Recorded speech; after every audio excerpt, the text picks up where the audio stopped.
out of Hartsfield Airport in Atlanta. A brand new video showing a smoky cabin of a Delta flight. Passengers on a Delta flight from Atlanta to South Carolina were forced to evacuate and travel down slides to get out of the plane after the haze or smoke had been seen filling the inside of that plane. This is Hartsfield-Jackson Atlanta International Airport earlier today, approximately 9 a.m. local time there. Delta Airlines Flight 876. It did return safely, but the crews began reporting possible smoke in the flight deck. Obviously caused a lot of confusion and a scare for those on board. They have safely evacuated. But John, we report this in a string of airplane and airline incidents.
This week, a Delta plane crashed on landing in Toronto. You've probably seen the footage.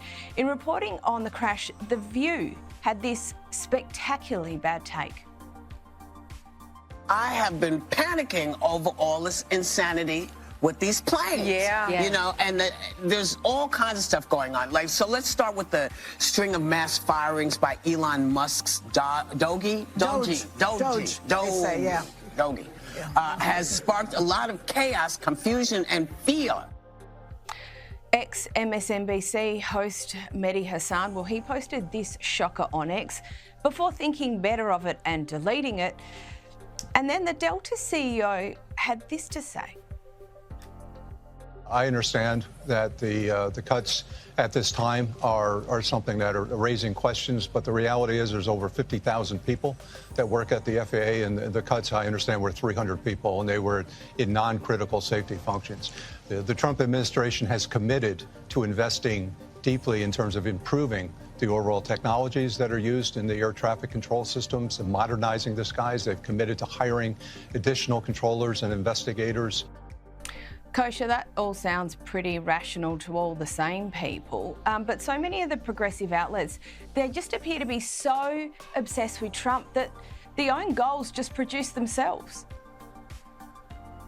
Yes, Mehdi Hasan has become an NPC, as they say, a non-playing character for quite some time. His show on MSNBC was canceled, and he's said things like that in the past and has had to take them down, and that's fine. That's his prerogative, and he'll pay the price for it in the public square. The View argument it does reflect a little bit that the other side and those who oppose Trump's policies have to work with, and that is that these cuts are happening. Doge is very much front and center in the national discourse right now and all that they're doing, and these plane crashes have happened in the last 3 weeks more than they typically have. The two are not connected, but you can see how they can try to make that connection for those that maybe aren't paying attention to these details. So that's what they're trying to do. But what the Delta CEO said there is the fact. There's 50,000 plus people who work, again, all unelected bureaucrats to the earlier point, in the FAA. They've cut about 400 to 500 people in non-essential roles. As that narrative becomes known and gets out there, coupled with what the administration is trying to do to improve the technology that's like from the 1960s in terms of the programming languages and other things that they use,